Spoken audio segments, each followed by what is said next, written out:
me crazy to go to the gym. You read 1 hour a day. I went and worked out 5 hours a day, and I was working on construction with 24 hours a day. Organize your day. Work hard.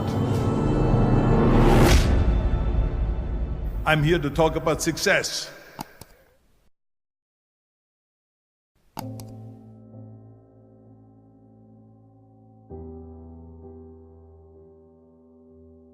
I went to college.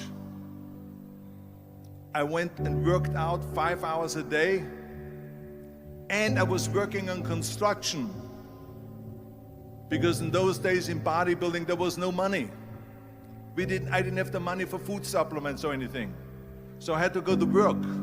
So I worked on construction. I went to college. I worked out in the gym, and at night, from 8 o'clock at night to 12 midnight, I went to acting class 4 times a week. So I did all of that. There was not one single minute that I wasted. And this is why I'm standing here today. With the age of 20, I went to London and I won the Mr. Universe contest as the youngest Mr. Universe ever. And it was because I had a goal.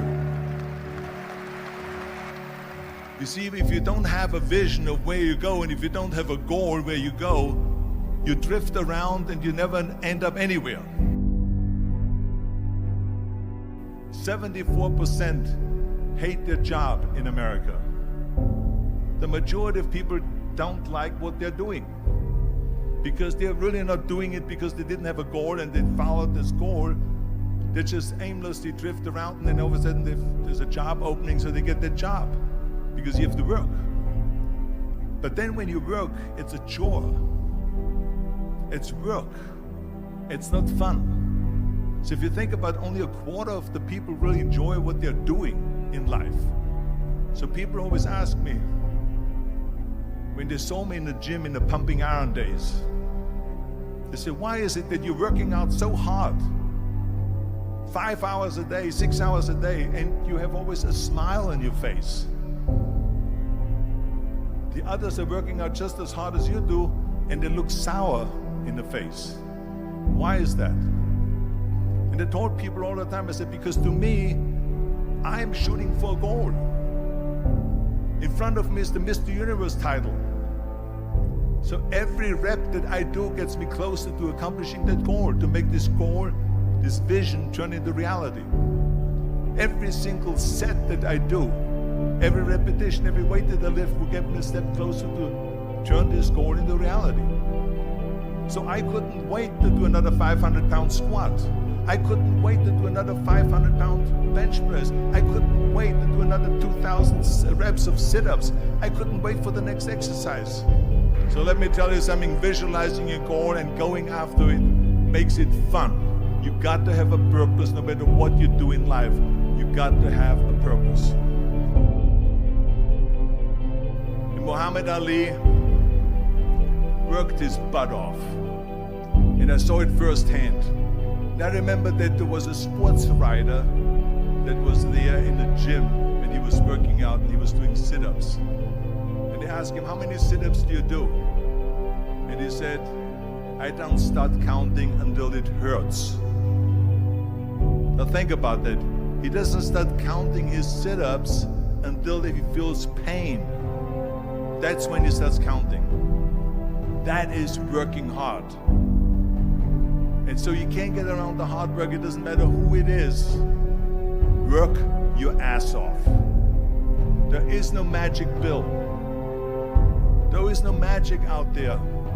You cannot get around. You have to work and work and work. Make sure of this and make sure of that and all that stuff. So it's work. And it drives me crazy when people say that they don't have enough time to go to the gym for 45 minutes a day and work out. Or to do something for 45 minutes to an hour a day to improve. If it is physically improve or if it is mentally to improve. Imagine you read 1 hour a day about history.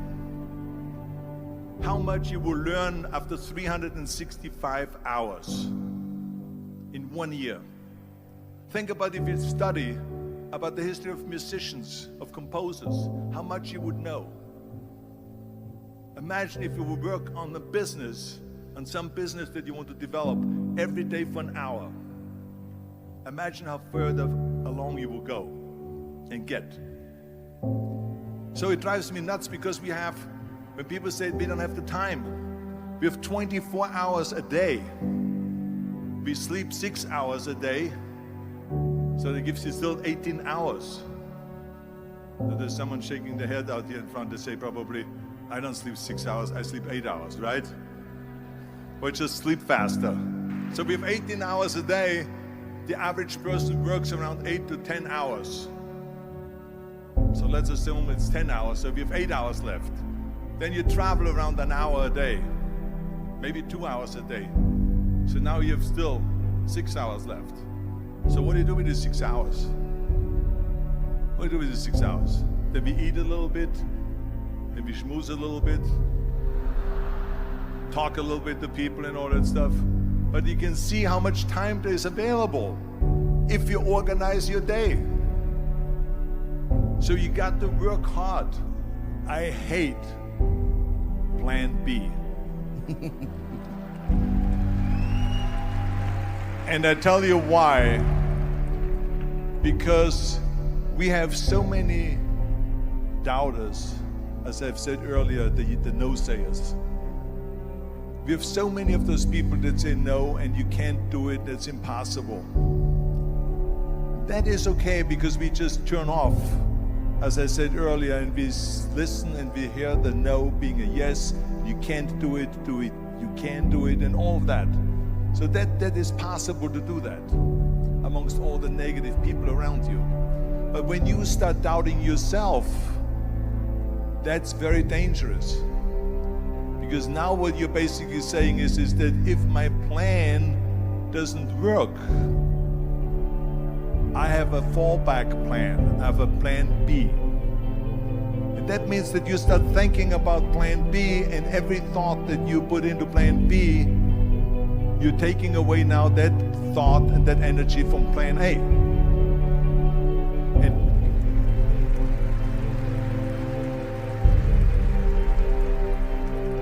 And it's very important to understand that we function better if there is no safety net, because plan B becomes a safety net. It says that if I fail, then I fall and I get picked up and I have something else there that will protect me. And that's not good, because people perform better when there's no safety net. People perform better in sports and everything else if you don't have a plan B. I'm telling you, I've never ever had a plan B. I made a full commitment that I'm gonna go and be a bodybuilding champion. I made a full commitment that I'm gonna be in America. I made a full commitment that I'm gonna get in the show business and I'm going to be a leading man. No matter what it takes, I will do the work. I will do the work over and over and over until I get it. And the same was in politics, in everything like that. So to me, it is very dangerous to have a plan B, because you're cutting yourself off from the chance of really succeeding. And the reason, one of the main reasons why people want to have a plan B is because they are worried about failing. What is if I fail, then I don't have anything else? Well, let me tell you something, don't be afraid of failing, because there's nothing wrong with failing. You have to fail in order to climb that ladder. There's no one that doesn't fail. Michael Jordan said in one of his interviews, when they said, "You're unbelievable, you're the greatest basketball player of all times." I mean, tell me about that. And he says, well, you're just mentioning the successes. But he says, for me to become the greatest basketball player, I missed 9,000 shots when I was playing basketball at the NBA games. So during these games that he was so successful, he missed 9,000 shots. Does it make him a failure? No. He's one of the greatest basketball players of all times, but he failed 9,000 times. Do you get it? We all fail. It's okay.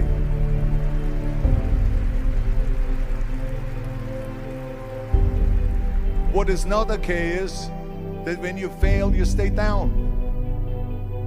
Whoever stays down is a loser.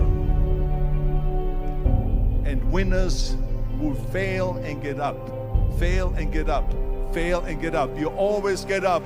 That is a winner. That is a winner. I failed in bodybuilding. I lost bodybuilding competitions. I lost powerlifting competitions. I lost weightlifting competitions. I had movies that went in the toilet and that were terrible and got the worst reviews. And in politics, I remember I had many of the initiatives on the ballot, and we lost. My approval rating in California went down to 28%, and then it went back up again, and I won again the governorship. Hey, we all lose. We all have losses. This is okay, and this is why I say don't be worried about losing, because when you're afraid of losing, then you get frozen. You get stiff, you're not relaxed. You got to be, in order to perform well in anything, if it's in boxing or if it is on your job or with your thinking, is only happening when you relax. So relax. It's okay to fail. Let's just go all out and give it everything that you got. That's what it is all about. So don't be afraid to fail.